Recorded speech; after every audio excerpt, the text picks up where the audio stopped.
Bismillahirrahmanirrahim. Assalamualaikum warahmatullahi wabarakatuh. Saya Muhammad Syarif S. Abdul Syukur, SPD MPD, dosen tetap pada program studi pendidikan Ilmu Pengetahuan Alam, Fakultas Keguruan dan Ilmu Pendidikan Universitas Tadulako. Pada video ini, saya akan memberikan narasi singkat penyusunan dokumen pernyataan diri dosen dalam ujuk kerja Tridharma Perguruan Tinggi atau PDD UKTPT pada bidang pengajaran. Salah satu mata kuliah yang saya ampuh yaitu mata kuliah Suhu dan Kalor pada semester genap tahun ajaran 2024-2025 bersama rekan saya Ibu Nurrahma SSI MPD. Dalam kurikulum Outcome Based Education, program studi pendidikan IPA Fakultas Keguruan dan Ilmu Pendidikan Universitas Tadulako, mata kuliah Suhu dan Kalor merupakan mata kuliah wajib yang dapat diprogramkan pada semester 2 dengan bobot 3 SKS. Mata kuliah ini mengkaji tentang konsep dasar fisika yang meliputi suhu dan kalor, perubahan fase wujud zat, perpindahan kalor, dan termodinamika. Dengan mempelajari mata kuliah ini, mahasiswa diharapkan dapat merumuskan gejala dan masalah fisis melalui analisis observasi maupun eksperimen, menerapkan hukum-hukum alam terkait suhu dan kalor, menganalisis dan menyimpulkan solusi alternatif terhadap permasalahan fisis, menguasai prinsip dan aplikasi suhu dan kalor, perubahan fase wujud zat, perpindahan kalor dan termodinamika, serta menguasai pengetahuan dasar pada bidang ilmu fisika. Capaian pembelajaran lulusan pada mata kuliah ini yaitu berada pada CPL 2, mahasiswa mampu menguasai konsep dasar fisika, biologi, dan kimia dan menunjukkan keterpaduannya. Untuk capaian pembelajaran mata kuliah CPMK1, mahasiswa mampu menerapkan prinsip dan konsep dasar suhu dan kalor, perubahan fase, perpindahan kalor, dan termodinamika untuk memecahkan masalah fisika dasar sederhana di dalam kehidupan sehari-hari. CPMK2, mahasiswa menguasai ilmu pengetahuan fisika, teori dan praktikum yang sesuai standar untuk kebutuhan pengembangan ilmu dan teknologi. CPMK3, mahasiswa mampu menganalisis berbagai solusi alternatif yang ada terhadap berbagai masalah fisika berdasarkan kemampuan pendekatan hukum-hukum alam. Materi pembelajaran pada mata kuliah suhu dan kalor ini yaitu terdapat 14 materi pembelajaran. Yang pertama, kontrak perkuliahan, gambaran umum mata kuliah dan penyajiannya. Yang kedua, suhu dan kalor, konversi skala suhu serta prinsip kerja alat ukur suhu. Yang ketiga, perpindahan kalor dan hukum Fourier. Yang keempat, hukum Newton tentang pendinginan. 5. Hukum Stephen Boltzmann. 6.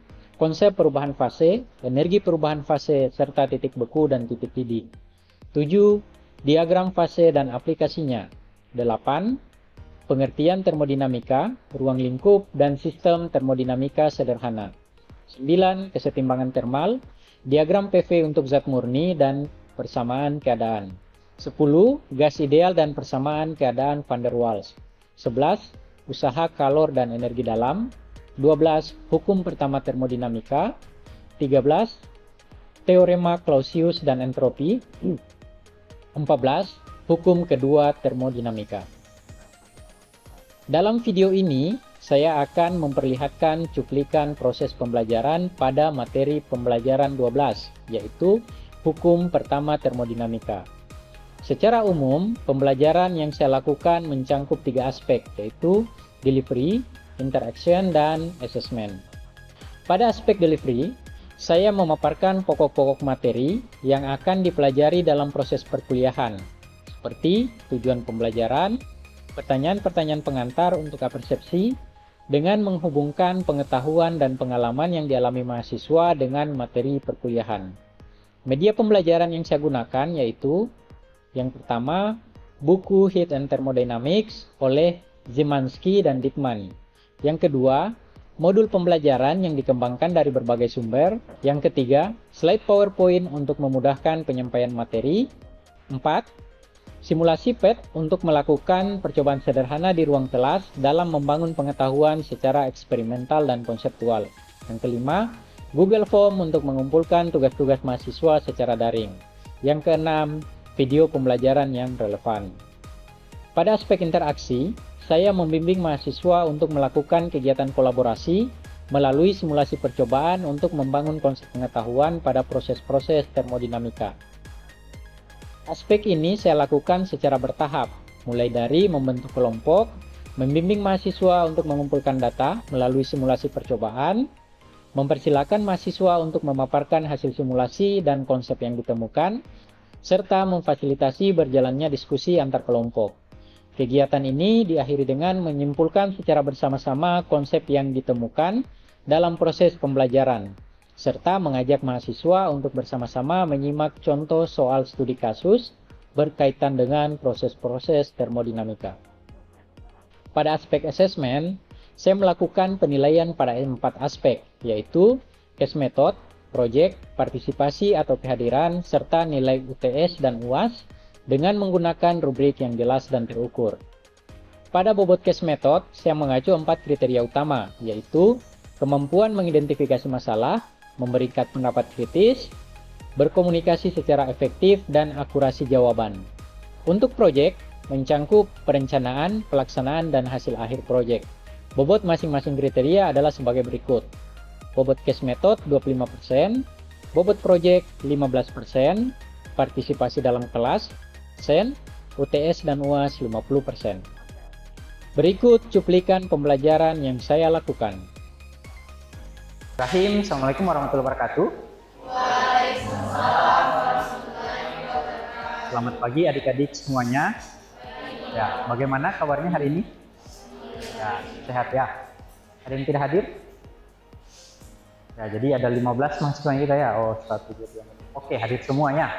Nah, alhamdulillah semuanya dalam keadaan sehat-sehat, sehingga kita bisa melanjutkan topik perkuliahan kita pada hari ini.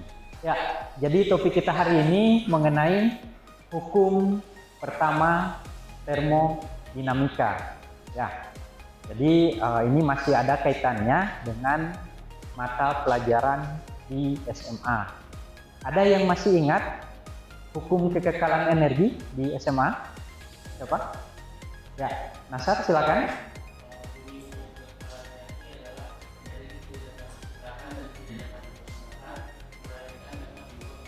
Oke, energi tidak dapat diciptakan dan tidak dapat dimusnahkan, tetapi dapat dirubah ke bentuk yang lain.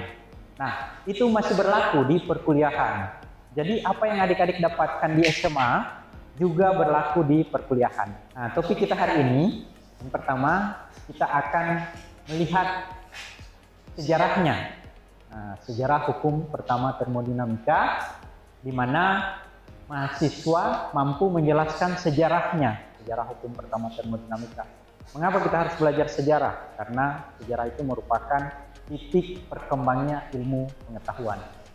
Saya sudah membagikan PowerPoint saya di grup WhatsApp, kemudian RPS-nya juga sudah kita bahas di pertemuan pertama. Kita ke slide berikutnya. Ini gambar apa? Ada yang bisa ceritakan? Ya, oke. Silakan. Itu gambar apa? Gambar motor Bapak. Ya, motor. Ada yang berboncengan motor. Mainan kampus Naik motor duduk. Nah, naik motor ya. Apa yang bisa diceritakan dari gambar motor? Sebelah dari gambarnya motor bergerak karena ada bantu mesin dan bola yang berputar. Ya, oke. Jadi di sini kita bisa lihat motor itu bergerak ya, karena ada mesin dan ada rodanya. Ya, oke, baik. Terima kasih, Mainan. Kita upload dulu. Ya, nah, mari kita simak sepintas prinsip kerja mesin motor. Ya, kita lihat.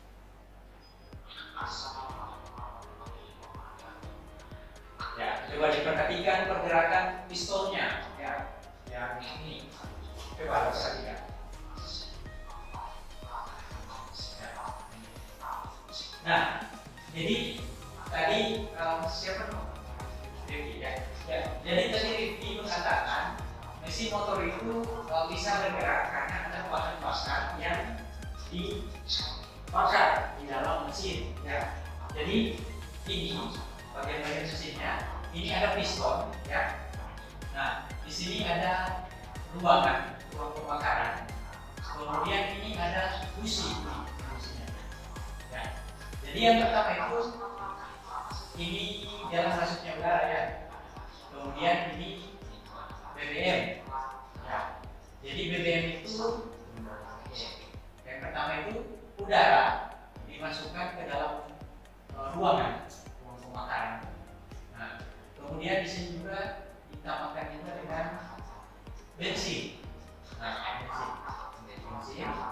Ini prinsip kerja dari penerapan dari hukum termodinamika di dalam kehidupan sehari-hari.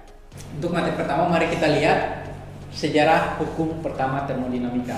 Mengapa penting untuk kita ketahui? Karena ini merupakan titik awal perkembangan dari ilmu pengetahuan alam yang nanti bisa menghasilkan mesin yang canggih seperti yang Anda gunakan setiap hari, gitu ya. Nah, di sini saya akan memperkenalkan kepada adik-adik seorang ilmuwan yang bernama James Prescott Joule. Ya, beliau ini merupakan orang berkebangsaan Inggris atau Britania Raya yang lahir pada tanggal 24 Desember tahun 1818. Ya, kurang lebih sekitar 200 tahun yang lalu, ya. Nah, jadi di sini ada grafik percobaannya. Nah, yang dikenal dengan percobaan Joule, di mana ada suatu fluida dimasukkan di dalam tabung ini, kemudian ada roda, ya, ada poros kincir ini, ya. Pernah lihat kincir? Pernah lihat kincir, ya? Oh, tentu pasti pernah. Kincir air, ya, yang kayak di bendungan itu. Nah, kemudian ini ada tali, ya, tali dililitkan pada poros ini. Ya, poros ini. Pernah memancing?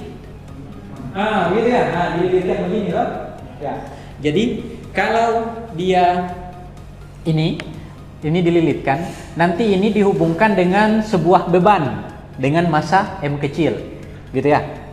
Ketika bebannya ini dilepaskan, maka nanti bebannya akan turun ke bawah, ya. Kan bergerak ke bawah karena ada gravitasi. Nah, karena ada energi potensial, ya. Dia punya massa dipengaruhi oleh gravitasi dan berada pada ketinggian tertentu, maka dia memiliki energi potensial. Nah, jadi di sini hanya energi potensial ini yang bekerja di luar. Nah, menurut hukum kekekalan energi, bahwa energi tidak dapat diciptakan dan tidak dapat dimusnahkan, tetapi dapat dirubah ke bentuk yang lain. Artinya, kalau kita bisa ukur besarnya energi di sini, ya, maka kita juga bisa ukur energi yang ada di dalam sistem ini. Ketika kincir ini diputar, ternyata ada variabel lain yang bekerja, yaitu ada namanya temperatur. Ya, suhunya mengalami perubahan yang kecil. Nah, ada perubahan yang kecil. Nah, ketika ada perubahan terhadap salah satu variabel, berarti ada energi yang ditransfer dari luar ke dalam, sehingga bisa dirumuskan untuk kalornya ditambah dengan usahanya itu sama dengan 0. Ya, persamaan itu merupakan pernyataan hukum pertama termodinamika untuk satu sistem yang mengalami satu siklus atau lebih. Ya, menurut hukum pertama ini, apabila interaksi kalor dan kerja terjadi di antara sistem dan sekelilingnya, maka jumlah interaksi itu dalam satu siklus yang lengkap akan sama dengan 0. Nah, itulah yang disimpulkan oleh Joule yang dikenal dengan hukum pertama termodinamika. Sekarang kita akan melihat bagaimana penerapannya hukum pertama termodinamika untuk sistem tertutup. Nah, di sini nanti ada 3 proses. Ya, adik-adik sudah pernah belajar di SMA. Yang pertama, proses isobarik atau tekanan tetap. Kemudian yang kedua isohorik atau volume tetap, dan yang ketiga isotermal untuk suhu tetap. Dan satu lagi adiabatik, tidak ada yang tetap. Ya, adiabatik. Ketiga variabelnya itu bergerak. Jadi Di dalam termodinamika ini kita punya variabel yang pertama P, tekanan. Kemudian yang kedua T atau suhu. Dan yang ketiga ada V atau volume. Jadi adik-adik nanti akan melakukan percobaan, simulasi percobaan untuk ketiga proses ini, isobarik, isohorik, dan isotermal. Nanti saya akan bagi ke dalam 5 kelompok, 2 kelompok isobarik, 2 kelompok isohorik, dan 1 kelompok isotermal. Ya. Nah, untuk pembagian kelompoknya nanti ini kelompok 1 3 orang ya, kelompok 2 3 orang ya, kelompok 3, kelompok 4, dan kelompok 5. Nah, linknya sudah saya kirimkan di grup. Coba dulu buat lingkaran. Nah, buat lingkaran duduk per kelompok. Saya akan berikan pengarahan. Ya. Ini bisa dibuka di HP ya. Siap. Nah. Oke. Jadi yang tekanan tetap pertama, isobarik ya. Kita masukkan dulu, ini kan posisi tekanannya 0 ya. Nah, suhunya mungkin kita pakai yang Celsius saja ya. Yang Celsius, karena kita sudah terbiasa menggunakan Celsius, kita tahu kalau panas itu berapa derajat, dingin berapa derajat.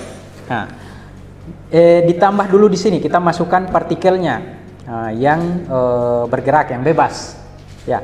Nah, kita tambahkan misalnya 200 ya, 200 atau terserah berapa. Nah, Anda catat bebas, ini bisa 200, bisa 300, bisa 250. Nah, jadi nanti pasti berbeda antara kelompok 1 dengan kelompok 2 ini untuk jumlah partikelnya ya. Nah, bisa dipahami? Bisa ya? Ya, oke. Silakan dilakukan percobaannya. Pilih yang itu, yang merah. Ya, masukkan berapa yang lain. Ya, tambah lagi sampai tekanannya naik. Oke, tekanannya naik, sudah naik. Oke, sudah 23,4 atmosfer ya. Nah, suhunya itu coba ganti Celsius. Ya, oke, 27 derajat Celsius. Ini kan yang tetap temperaturnya, coba centang temperatur yang tetap. Nah, oke, sekarang tabel hasil pengamatannya mana? Ini. Nah, jadi di sini P-nya itu berapa? P-nya ini 23,4 ditulis ini, 23,4. Nah, untuk volumenya anggap saja 1000. Ya. Hasilnya jadi 29 toh? Nah, baru catat lagi volumenya berapa begitu. Oke? Ya, Pak. Ya, silakan dilanjutkan.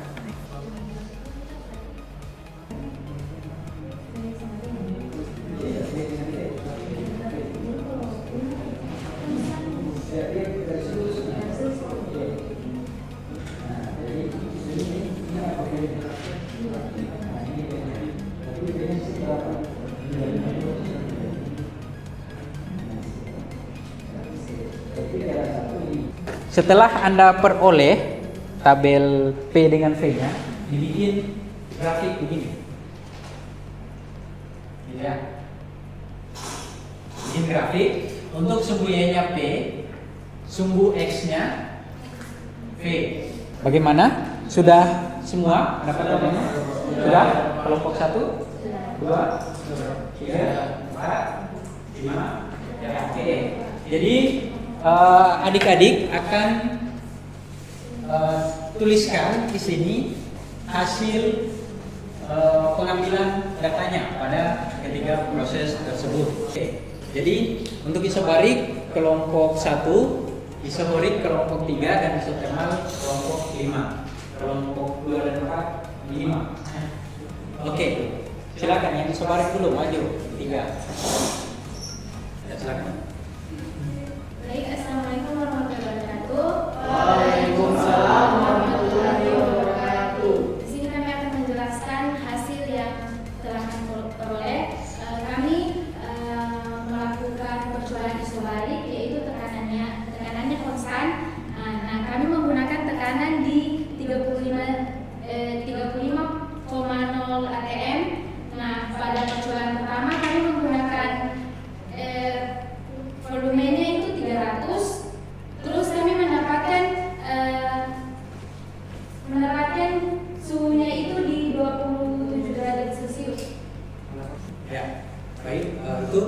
hasil percobaan yang dilakukan oleh kelompok 1. Ya, beri aplaus dulu. Nah, selanjutnya kelompok 3. Kasih Bapak. Ya, oke. Nah, ini kita bisa merumuskan bagaimana besar usaha yang dilakukan oleh gas yang dimasukkan di dalam tabung tadi. Nah, kalau kita rumuskan usaha di dalam mekanika, W itu kan rumusnya apa? Gaya yang diberikan dikali jarak ya. W F kali S. Nah, kalau hubungan antara gaya dan tekanan, ya, gaya dan tekanan, mungkin saya tulis di sini saja ya. P itu sama dengan gaya dibagi luas penampang, ya, hukum Pascal, ya, P F per A, atau bisa saya tulis F sama dengan P kali A ya. Nah, berarti di sini sama dengan P kali A kali S, ya, pas. P kali A kali S. Nah, A ini merupakan alas. Kalau kita lihat di dalam apa namanya tabung, ini kan tabungnya. Nah, ini kan alas. Nah, ini S-nya, ya, atau tingginya. Berarti A kali S ini merupakan volume, ya, sehingga persamaan W-nya sama dengan P kali A kali S, P kali V, ya, P kali V. Sehingga untuk proses isobarik usahanya P kali delta V dari selisih dari sistem 1 ke sistem 3. Ini usahanya ya. Nah, sekarang hubungan antara V dengan T. Ya, kalau kita lihat, V-nya ini semakin besar ya, makin besar ya, 100, 200, 300. T-nya mana? Semakin makin kecil. Min 123. Mana yang lebih besar? 12395. Min 95 ya, berarti dia semakin besar. Nah, kalau semakin besar, artinya V per T itu sama dengan konstan, atau V1 per T1 sama dengan V2 per T2. Nah, gitu ya. Nah, jadi ini hubungan yang perlu Anda catat. Nah, P delta V atau P V2 kurang V1. Nah, gitu ya untuk usahanya. Contoh soal. Jadi suatu gas ideal menempati volume 0,2 meter kubik pada tekanan 1,5 megapascal, berekspansi secara isotermal dalam proses kuasi kesetimbangan. Tentukan tekanan akhir W, Q, dan delta U. Coba bagaimana cara menyelesaikannya? Jadi pertama kita tulis grafiknya, ya. Nah, grafiknya.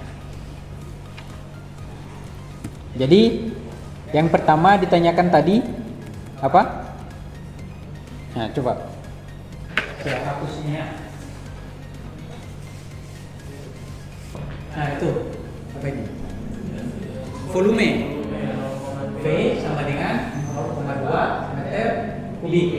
Kemudian apa lagi? P sama dengan 1,5 megapascal. Kemudian V2, ini V1 ya. V2 sama dengan 0,5 meter kubik. Ditanyakan pertama PH, W-nya, kemudian B-nya, Q, kemudian C-nya perubahan energi dalam. Nah, tekanan akhir P2 juga. P2. Nah, itu ya.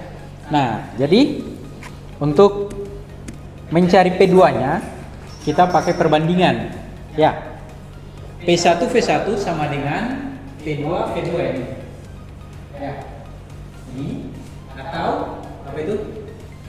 P2 nah sama dengan P1 per V2 ya. Nah, kita dapatkan 0,6.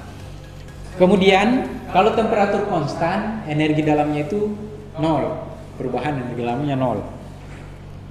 Nah, kemudian untuk usahanya ya kita pakai integral PdV.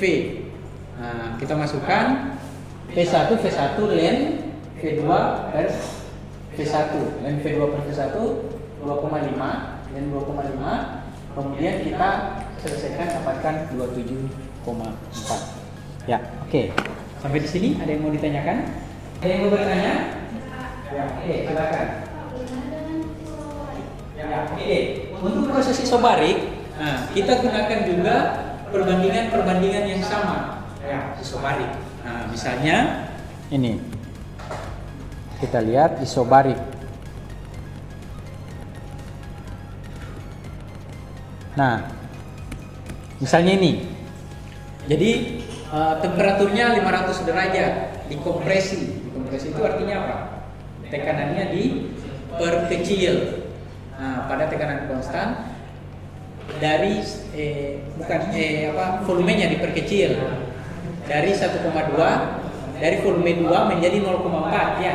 Jadi volumenya 20 meter kubik menjadi 4. Jadi itulah tadi proses perpilihan kita pada materi diagram PV untuk proses-proses termodinamika. Di sini ada yang bisa menyimpulkan? Ya, masing-masing kelompok silakan. Untuk kelompok 1, jangan bisa simpulkan bagaimana persamaan usahanya untuk proses isobarik. Ya, silakan.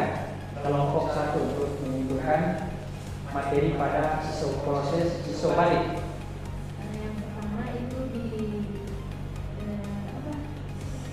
Untuk usahanya bagaimana? usahanya dia hubungannya di P dikali delta P, lalu di hubungan dari P dan T-nya dia berbanding lurus. Oke, baik. Terima kasih. Jadi itu untuk proses isobarik pada tekanan tetap. Ya. Untuk rumus usahanya P kali delta V. Untuk hubungannya V dan T-nya berbanding lurus. Untuk tugasnya, silakan adik-adik cari soal-soal IPA SMP yang berkaitan ke 3 proses ini. Silakan Anda cari soal dan jawabannya. Untuk proses isobarik 3 soal, isobarik 3 soal dan isotermal 3 soal. Tidak boleh ada yang sama ya, masing-masing harus berbeda. Ya. Oke. Jadi sekian dulu perkuliahan kita hari ini. Lebih dan kurangnya mohon maaf. Assalamualaikum warahmatullahi wabarakatuh.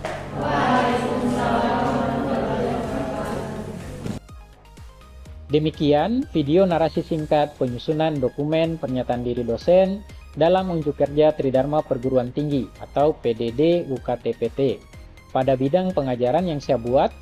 Semoga dijadikan pertimbangan dalam proses pengajuan sertifikasi dosen gelombang 1 tahun 2025 ini.